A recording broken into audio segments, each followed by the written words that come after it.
jemaat yang terkasih dalam Tuhan Yesus Kristus, puji syukur karena pada hari ini kita boleh kembali beribadah kepada Tuhan, baik yang boleh datang ke dalam rumah Tuhan maupun melalui online. Kita naikkan pujian hormat bagi Allah.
Sukacita datang ke hadapannya dengan sorak-sorai, dan ketahuilah bahwa Tuhanlah Allah, Dialah yang menjadikan kita, dan punya Dialah kita umatnya dan kawanan domba gembala.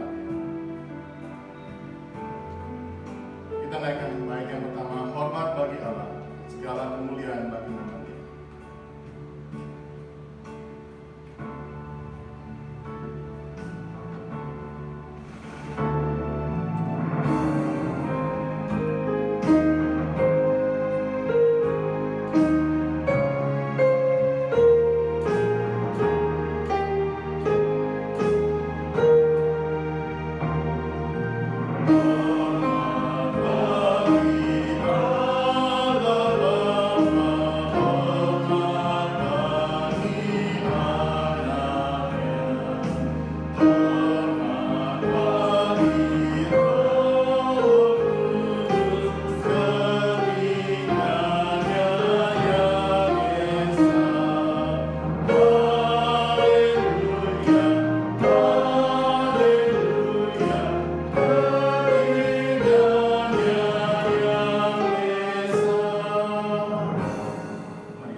Sukacita dalam kehidupan kami, Tuhan.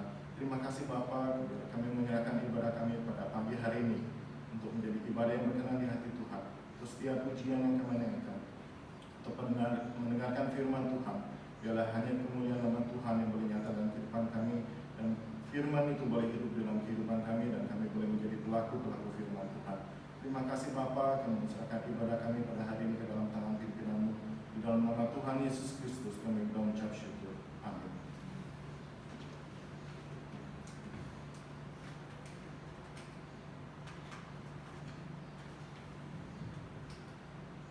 Mari kita bersama-sama mendengarkan pengakuan iman rasuli. Aku percaya kepada Allah, Bapa yang Maha Kuasa, Khalik langit dan bumi, dan kepada Yesus Kristus, Anaknya yang tunggal Tuhan kita, yang dikandung dari Roh Kudus, lahir dari anak darah Maria, yang menderita sengsara di bawah pemerintahan Pontius Pilatus, disalibkan, mati dan dikuburkan, turun ke dalam kerajaan maut. Pada hari yang ketiga, bangkit pula dari antara orang mati, naik ke surga, duduk di sebelah kanan Allah, Bapa yang Maha Kuasa, dan dari sana Ia akan datang untuk menghakimi orang yang hidup dan yang mati. Aku percaya kepada Roh Kudus, gereja yang kudus dan am, persekutuan orang kudus, pengampunan dosa, kebangkitan tubuh, dan hidup yang kekal. Amin. Jemaat, silakan duduk.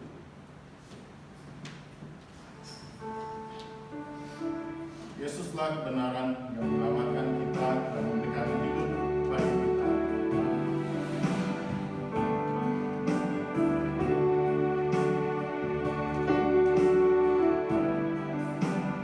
Bila kita mau ikut kehendak Tuhan, nyatakan janji kita kepadanya untuk hidup bagi Dia.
bersatu hati kita berdoa terlebih dahulu.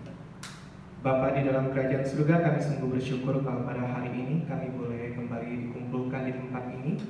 Kami boleh kembali bersama-sama memuji Tuhan. Dan sekarang tiba waktunya bagi kami untuk kembali bersama-sama mendengarkan kebenaran firman Tuhan.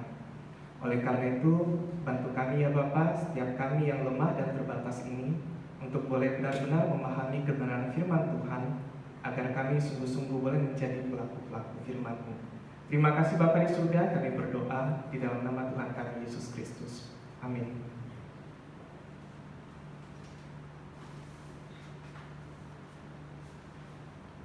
Oke, shalom jemaat yang dikasihi Tuhan, baik yang ada di tempat ini maupun yang ada di rumah.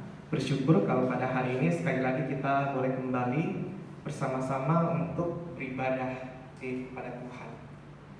Mari pada saat ini saya akan mengajak kita semua untuk membuka kebenaran firman Tuhan yang diambil dari Yakobus 1 ayat 22 hingga ayat yang ke-25.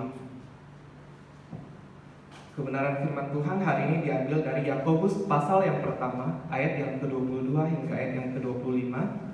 Saya akan bacakan buat kita semua.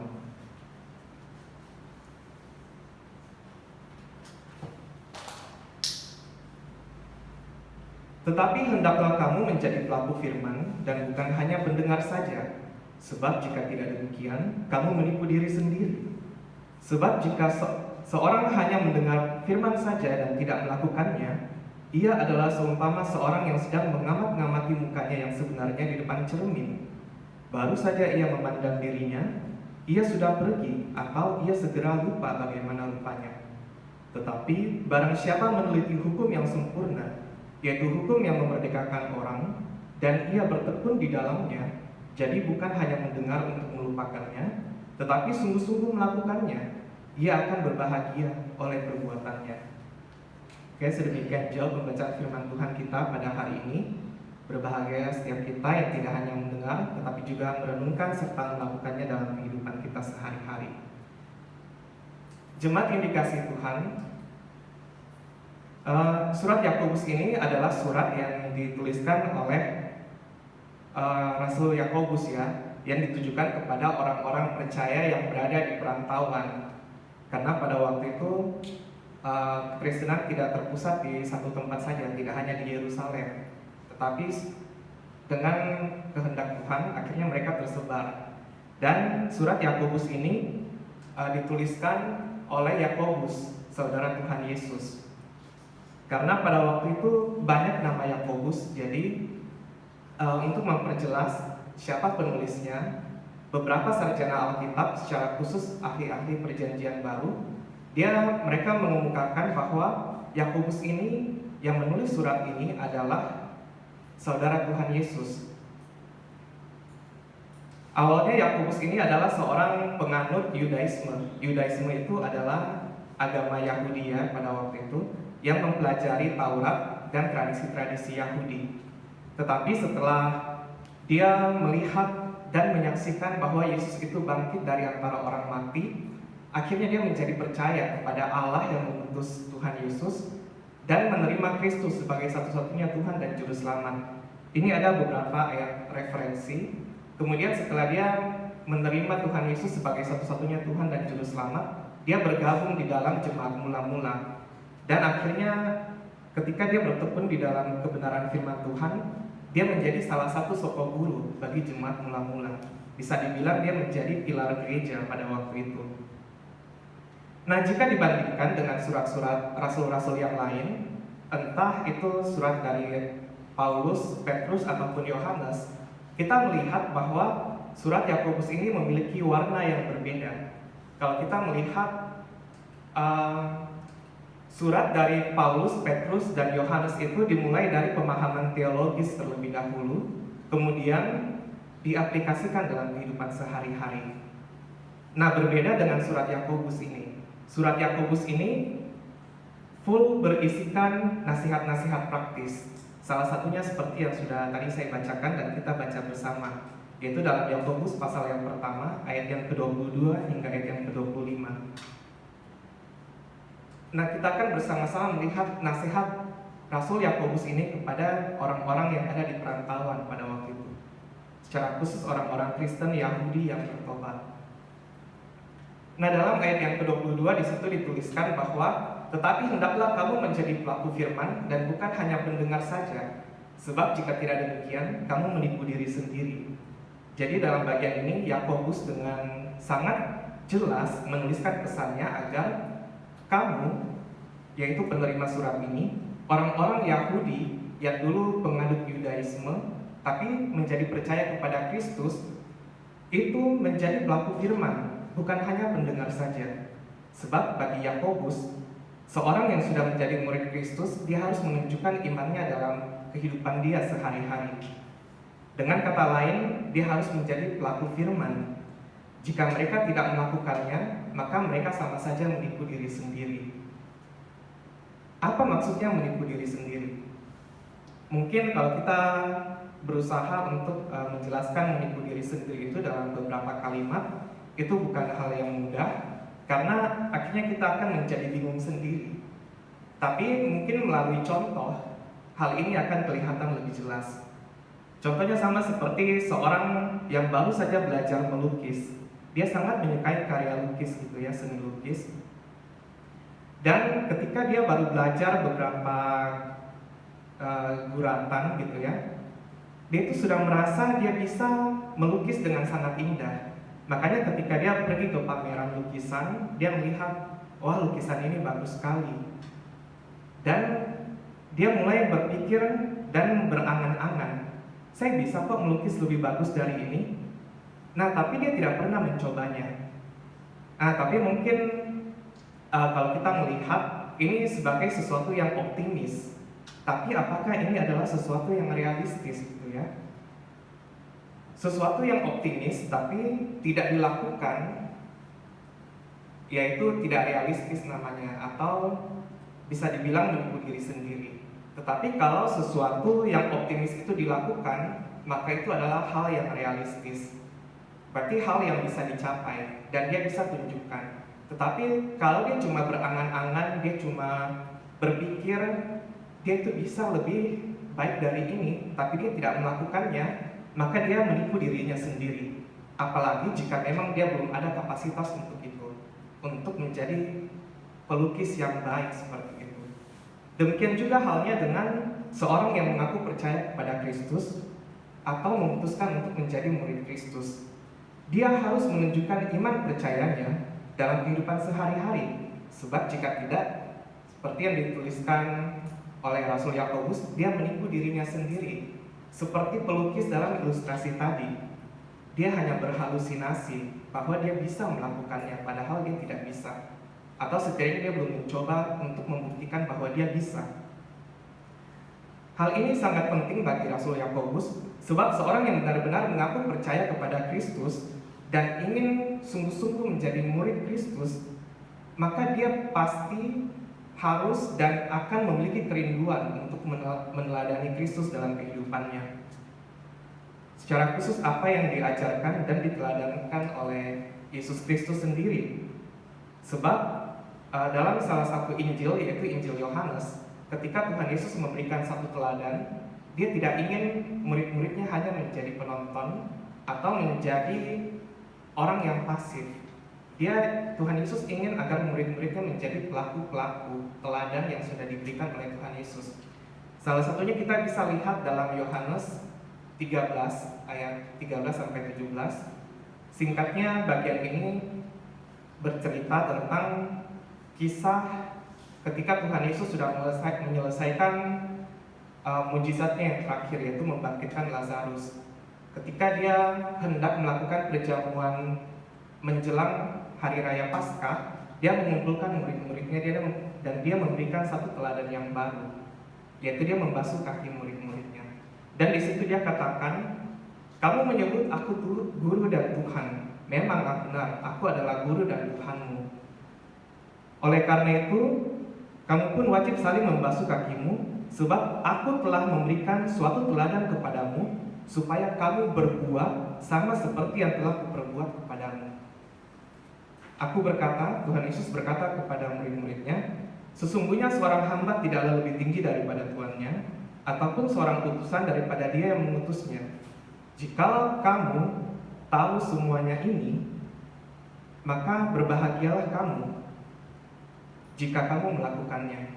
Jadi penekanan Tuhan Yesus adalah lebih bukan hanya sekedar tahu saja, tetapi melakukan apa yang sudah dicontohkan, apa yang sudah diteladankan oleh Yesus, dan apa juga yang sudah diajarkan oleh murid-muridnya. Oleh sebab itu, Tuhan Yesus ingin agar murid-muridnya ini tidak hanya menjadi penonton, tetapi menjadi pelaku. Apa yang Tuhan Yesus demonstrasikan, apa yang Tuhan Yesus teladankan, Tuhan Yesus berharap agar murid-muridnya pun meneladaninya. Dengan kata lain, menjadi pelaku bukan pendengar atau penonton. Pelaku berarti sesuatu yang aktif dan bukan sesuatu yang pasif. Oleh sebab itu, jika seorang yang mengaku bahwa dia adalah murid Kristus, tetapi ia tidak mengikuti teladan atau tidak mengikuti ajaran atau perintah yang diberikan oleh Yesus, maka sebenarnya dia sedang menipu dirinya sendiri, seperti yang Rasul Yakobus tuliskan kepada orang-orang yang ada di perantauan itu. Sebab bagaimana mungkin jika seorang mengaku sebagai murid, tetapi dia tidak melakukan apa yang diteladankan oleh gurunya. Selanjutnya dalam bagian berikutnya, yaitu pasal yang pertama ayat 23 sampai ayat ke-24.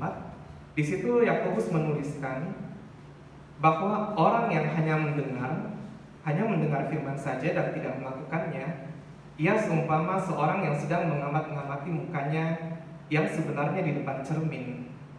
Baru saja ia memandang dirinya, ia sudah pergi, atau ia segera lupa bagaimana rupanya. Nah, dalam bagian ini Yakobus menggunakan salah satu objek yang sangat mudah ditemui dalam kehidupan orang-orang pada waktu itu, yaitu cermin. Tetapi cermin di dalam konteks zaman para rasul tidak bisa kita samakan dengan cermin yang ada zaman sekarang gitu ya. Kalau cermin dalam konteks zaman para rasul itu bukanlah sesuatu yang bisa memantulkan benda dengan sangat jelas. Sebab cermin itu terbuat dari logam, dari tembaga. Mungkin untuk lebih jelasnya bagi Bapak Ibu Saudara yang punya penggaris besi di rumah, seperti itulah kira-kira model cermin pada zaman itu. Cermin itu tidak memantulkan sesuatu yang jelas, berbeda dengan cermin yang ada zaman sekarang, di mana kita sekali lihat mungkin sudah bisa melihat dengan jelas di mana jerawatnya, di mana komedonya gitu ya. Tetapi cermin pada zaman itu tidak seperti itu. Cermin itu memantulkan samar-samar objek yang ada di depannya itu dengan samar-samar. Demikianlah gambaran yang diberikan oleh Yakobus tentang orang-orang yang hanya mendengar tetapi tidak melakukan firman Tuhan. Mendengar firman Tuhan tanpa melakukannya itu sama seperti melihat ke cermin yang buram.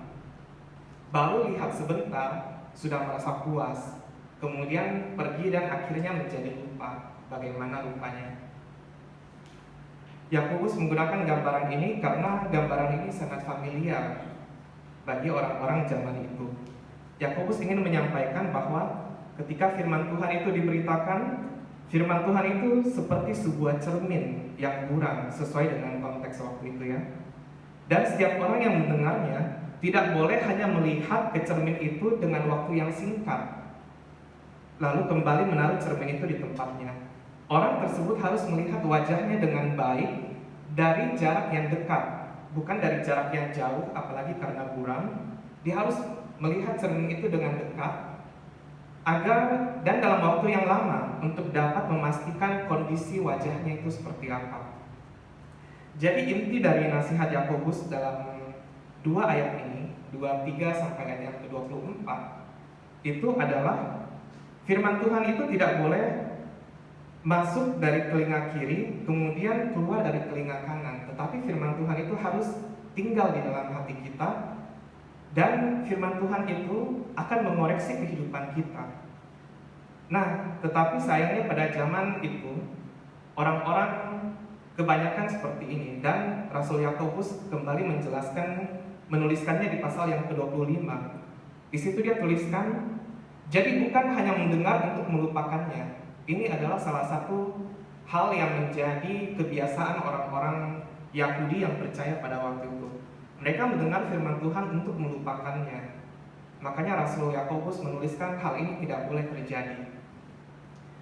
Dan orang-orang yang memperlakukan firman Tuhan seperti ini, yaitu mendengar untuk melupakannya, dia itu, Rasul Yakobus seolah-olah berkata, kamu itu hanya untuk memenuhi kewajiban keagamaanmu saja, hanya sebagai formalitas. Karena saya percaya kepada Kristus, jadi saya harus mendengarkan apa yang disampaikan oleh rasul-rasul. Tetapi untuk melakukannya tunggu dulu, ada manfaatnya atau tidak dalam kehidupan saya. Kalau ada, baru saya mau lakukan. Sikap seperti ini tentu membuat firman Tuhan itu sebagai sebuah komoditas, ya, sebagai sebuah komoditi. Kalau menguntungkan, barulah dilakukan. Kalau enggak, mungkin dipikir-pikir dulu sampai pada waktunya, baru dia lakukan. Demikianlah sikap kebanyakan orang Kristen Yahudi pada waktu zaman Yakobus menuliskan surat ini. Orang-orang ini juga merasa cukup hanya dengan mereka menerima Yesus sebagai satu-satunya Tuhan dan Juru Selamat. Karena ketika mereka menerima Kristus sebagai satu-satunya Tuhan dan Juru Selamat, mereka juga otomatis menerima anugerah keselamatan yang tidak dapat hilang. Dengan demikian, apapun yang mereka lakukan, meskipun mereka berkubang di dalam dosa, keselamatan mereka tidak akan hilang. Jadi untuk apa melakukan firman Tuhan? Kan saya sudah selamat. Itu yang ada dalam pikiran orang-orang pada waktu itu. Ketika mereka melakukan firman Tuhan, itu hanya membuat mereka sebagai orang percaya ini tidak bisa menikmati dunia ini. Jika kita membaca dengan teliti surat Yakobus ini, banyak sekali menegur dosa. Banyak menegur dosa yang tumbuh dengan subur di kalangan orang-orang Kristen Yahudi pada waktu itu. Salah satu penyebab kenapa dosa itu bertumbuh dengan subur adalah karena mereka tidak menjadi pelaku-pelaku firman.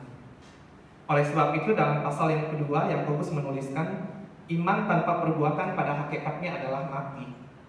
Oleh sebab itu dalam bagian berikut, yaitu dalam ayat yang ke-25, kita akan bersama-sama melihat apa nasihat Yakobus bagi orang-orang percaya. Mengapa sih orang-orang percaya harus menjadi pelaku firman?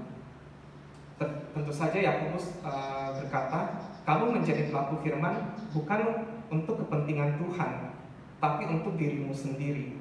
Tuhan tidak pernah dirugikan jika kamu tidak menjadi pelaku firman.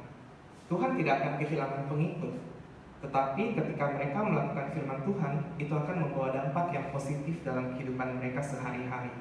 Karena dalam pemikiran para rasul, tujuan hidup orang percaya adalah untuk menjadi serupa dengan Kristus. Salah satunya adalah melalui menjadi pelaku-pelaku firman.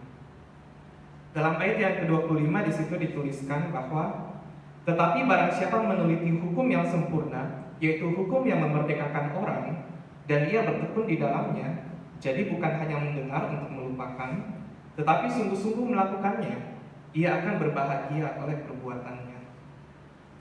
Dalam ayat ini Yakobus menuliskan, tetapi barang siapa meneliti hukum yang sempurna, yaitu hukum yang memerdekakan orang, dia akan menjadi orang yang berbahagia. Yakobus menggunakan 3 kata kerja, yaitu meneliti, bertekun, dan melakukan.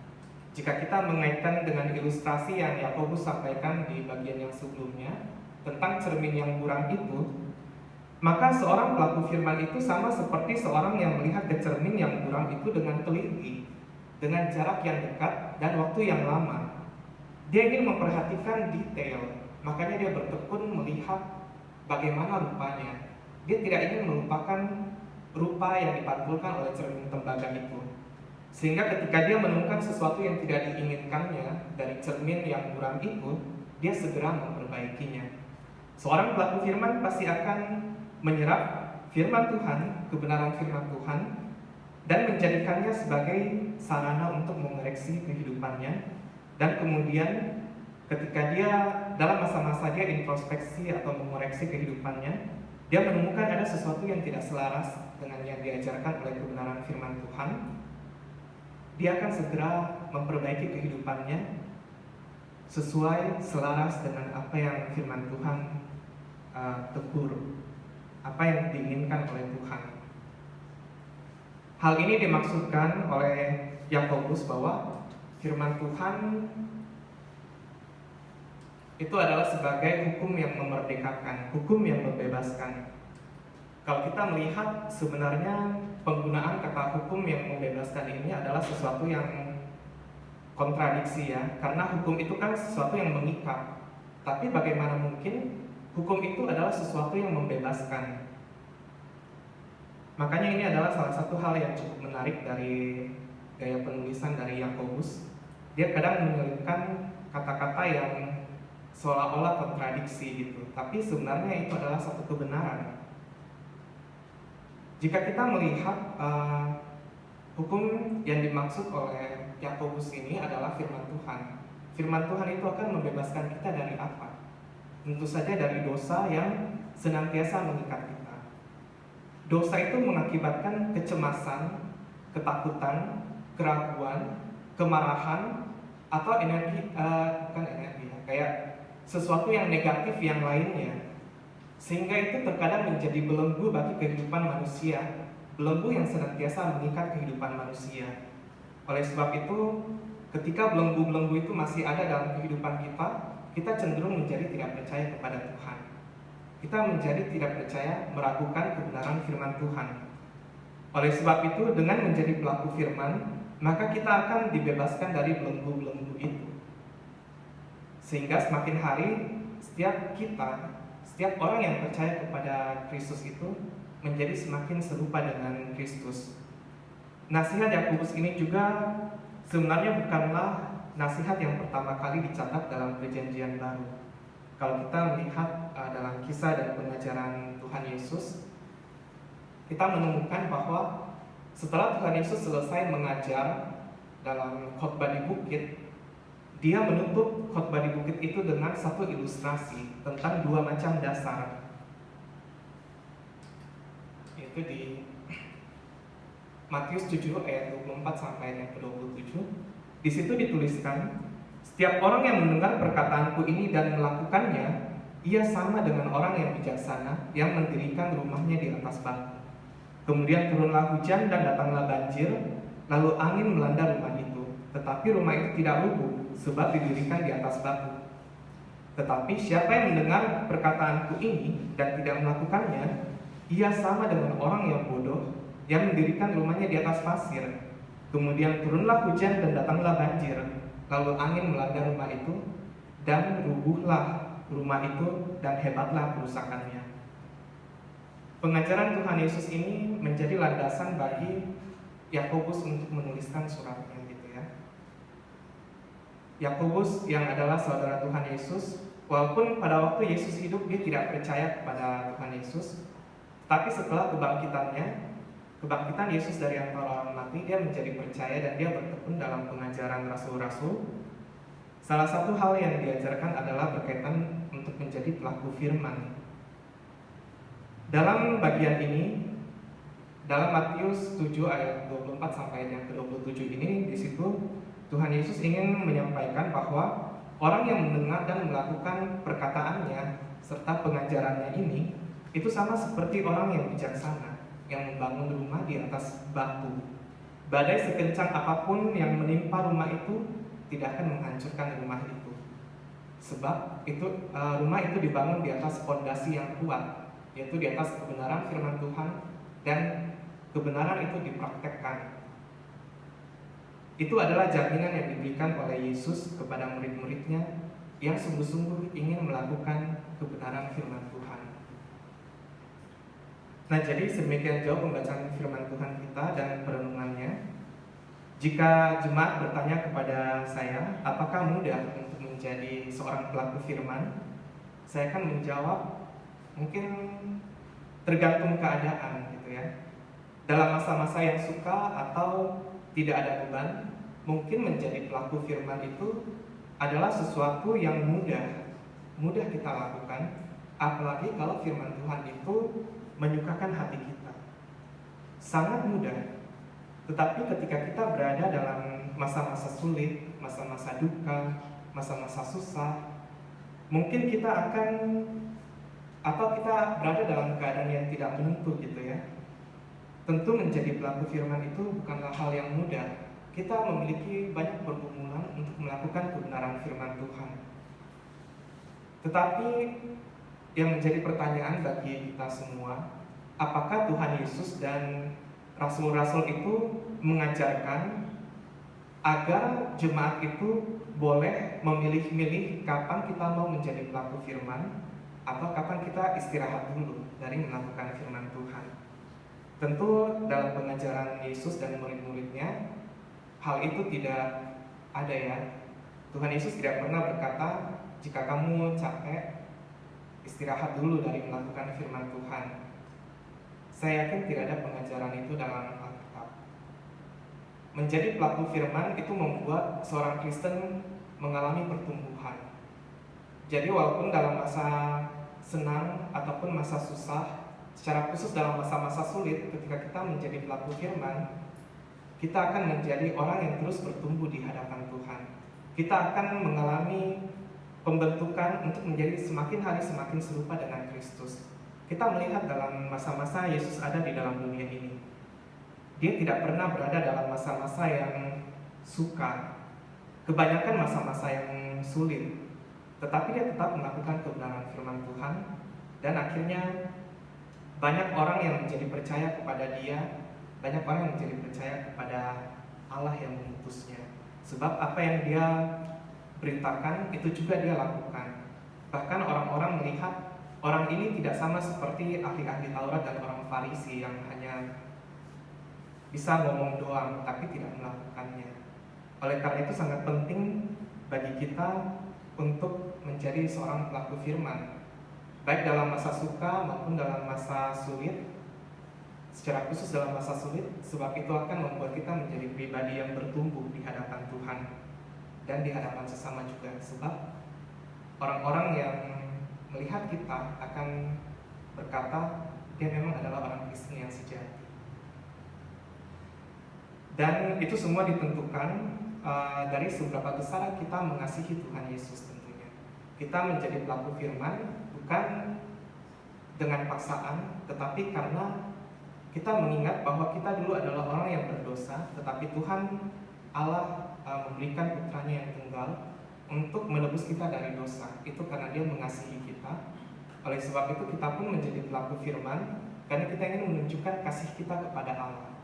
Oleh karena itu motivasi kita melakukan firman adalah karena kita mengasihi Allah, bukan dengan paksaan atau tuntutan karena saya ini orang Kristen. Jadi pertanyaan bagi kita adalah, seberapa besar kita mengasihi Tuhan kita? Seberapa besar kita mengasihi Allah? Kalau rasa kasih itu besar, kita akan sungguh-sungguh ingin menjadi pelaku firman. Kerinduan untuk menjadi pelaku firman itu ada. Jadi demikianlah firman Tuhan hari ini. Mari kita kembali menjadi pelaku-pelaku firman dalam segala kondisi yang kita alami. Dengan menjadi pelaku-pelaku firman, berarti kita mewujudkan iman dan kasih kita kepada Tuhan. Firman Tuhan berkata, ketika kita menjadi pelaku firman, kita menubuhkan kembali identitas kita sebagai orang percaya, sebagai murid Kristus. Firman Tuhan juga berkata bahwa setiap orang yang melakukan firman akan menjadi orang yang diberkati, sebab hanya firman Tuhan yang mampu melepaskan kita dari belenggu-belenggu dosa, dan hanya firman Tuhan yang mampu memberikan jaminan yang pasti dalam kehidupan kita. Oleh sebab itu berbahagialah setiap kita yang tidak hanya menjadi pendengar, tetapi juga yang menjadi pelaku-pelaku firman. Kiranya Tuhan menolong kita. Amin. Mari kita bersatu hati, kita berdoa.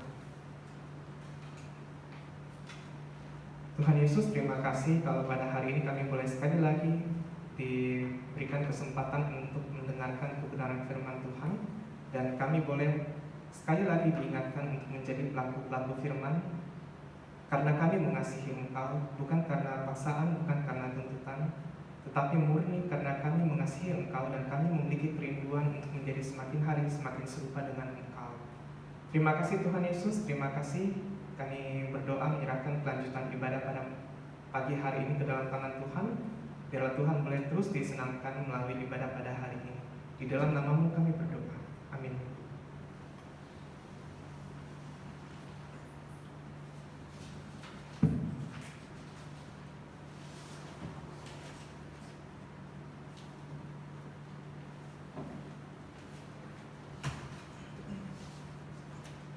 Tuhan yang telah memanggil kita untuk menjadi anak-anaknya, menjadi pelaku-pelaku firman, kita responi firman Tuhan, kita naikkan pujian menyenangkan.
bangsa kita dan juga wabah daripada virus corona yang masih terjadi di tengah-tengah bangsa negara kita. Kita juga mau menaikkan syukur kepada Tuhan. Saudara berdoa di dalam hati, saya akan berdoa. Bapa Surgawi, kami bersyukur kepada-Mu ya Tuhan, jika kami boleh datang kepada-Mu ya Tuhan, memuji mendengarkan firman-Mu. Kami juga boleh berseru kepada-Mu ya Tuhan. Kami mau menyerahkan bangsa negara kami. Kiranya Tuhan terus boleh menolong dan memimpin bangsa negara kami Tuhan, di dalam boleh melewati masa-masa yang sulit Tuhan. Kiranya Engkau memberikan Tuhan hikmat bijaksana kepada Bapak Presiden, Bapak Jokowi dan Wakil Presiden, dan seluruh menteri dan gubernur sampai ke bawah Tuhan. Biar boleh menjalankan akan tugas mereka dengan pertolongan daripada Tuhan di tengah-tengah wabah COVID ini juga ya Tuhan, di dalam menanggulangi daripada wabah ini. Kami mohon ya Tuhan dan menyerahkan mohon belas kasihan dan kemurahan Tuhan. Biarlah Tuhan wabah COVID-19 ini Tuhan boleh terus ya Tuhan semakin menurun daripada orang-orang yang terjangkit, yang terpapar Tuhan. Kami berdoa mereka yang ada di rumah-rumah sakit di seluruh Indonesia. Kiranya Tuhan Kau juga yang melawat mereka, menyembuhkan mereka dari sakit penyakit ini. Tuhan, kami mau menyerahkan para dokter, para medis, Tuhan, perawat seluruhnya yang boleh menanganinya. Berikan kekuatan dan perlindungan yang daripada Tuhan, sehingga mereka juga ya Tuhan boleh mendapatkan perlindungan daripada-Mu ya Tuhan, sehingga mereka tidak terpapar. Tuhan, berikan kekuatan kepada anak-anak-Mu ya Tuhan sebagai dokter yang di tengah-tengah rumah sakit, baik secara langsung tidak langsung Tuhan. Biarlah Engkau memberikan pertolongan, kekuatan, dan kemampuan hikmat yang daripada Tuhan di dalam menjalankan tugas mereka. Terlebih lagi Tuhan memberikan kesehatan bagi mereka. Kami menyerahkan seluruh jemaat-Mu ya Tuhan di tengah pekerjaan usaha mereka. Kiranya Tuhan juga yang menolong, memberikan kekuatan selalu Tuhan untuk boleh berjalan bersama dengan Tuhan. Dan Tuhan yang memberikan kekuatan senantiasa. Tengah jemaat yang masih anak-anak, yang lansia, Tuhan, biarlah Engkau juga pelihara mereka Tuhan. Biarlah mereka juga boleh sungguh di dalam kasih dan pemeliharaan Tuhan senantiasa di tengah-tengah keluarga mereka. Kami mau menyerahkan bersyukur kepada-Mu ya Tuhan, untuk di hari-hari yang sudah kami boleh lewati. Kami boleh mendapatkan kekuatan dan pertolongan yang daripada Tuhan. Soal janji-Mu ya Tuhan, Kau tidak meninggalkan kami. Kau senantiasa Tuhan yang boleh menjaga, melindungi kami Tuhan dari segala hal, daripada segala mara bahaya, dari segala sakit penyakit ya Tuhan. Itulah sebabnya Tuhan kami boleh berserah kepada-Mu dan bersyukur juga Tuhan untuk segala berkat yang Tuhan berikan. Yang mana ya Tuhan, kami juga boleh membawa persembahan kami, baik dalam secara langsung Tuhan, kami boleh bawa datang ke rumah-Mu Tuhan, baik melalui ditransfer Tuhan, semua kiranya boleh berkenan di hadapan Tuhan. Dan Tuhan juga yang boleh memakai melalui persembahan yang kami boleh bawa sebagai syukur kami Tuhan, boleh terus Tuhan pakai melayani untuk boleh meluaskan pelayanan pekerjaan Tuhan. Kami berdoa Tuhan bagi gereja-Mu di tempat ini, Tuhan senantiasa memimpin dan memberkati dan memakai melalui gereja-Mu ini juga Tuhan boleh menjadi terang garam di tengah-tengah dunia ini. Kami bersyukur, naikkan doa syafaat kami dan syukur kami hanya di dalam nama Tuhan Yesus Kristus kami berdoa. Amin. Mari saudara sekalian, kita mengakhiri ibadah kita menaikkan pujian doksologi.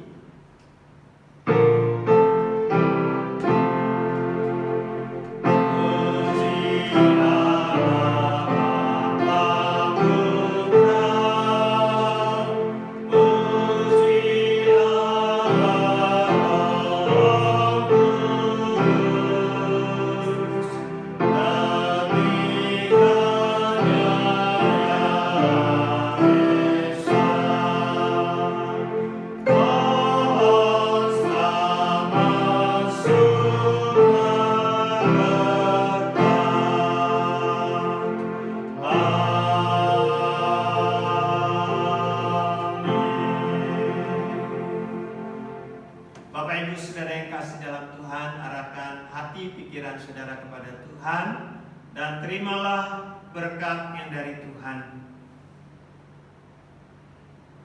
Kiranya kasih dari Allah Bapa dan damai sejahtera daripada Tuhan Yesus Kristus dan persekutuan pertolongan Roh Kudus kiranya memampukan saudara-saudara sekalian menjadi pelaku-pelaku firman di dalam kehidupan saudara. Dan Tuhan yang boleh menolong, menyertai, memberkati saudara mulai dari saat ini sampai selama-lamanya. Amin.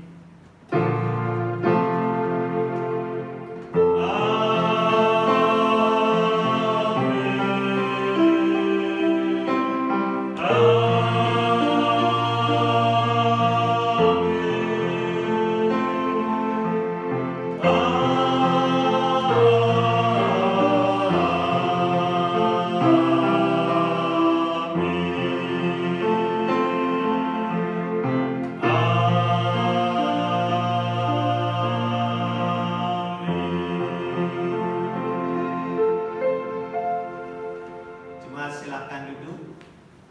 Doa teduh. Ibadah selesai, Tuhan memberkati saudara-saudara sekalian.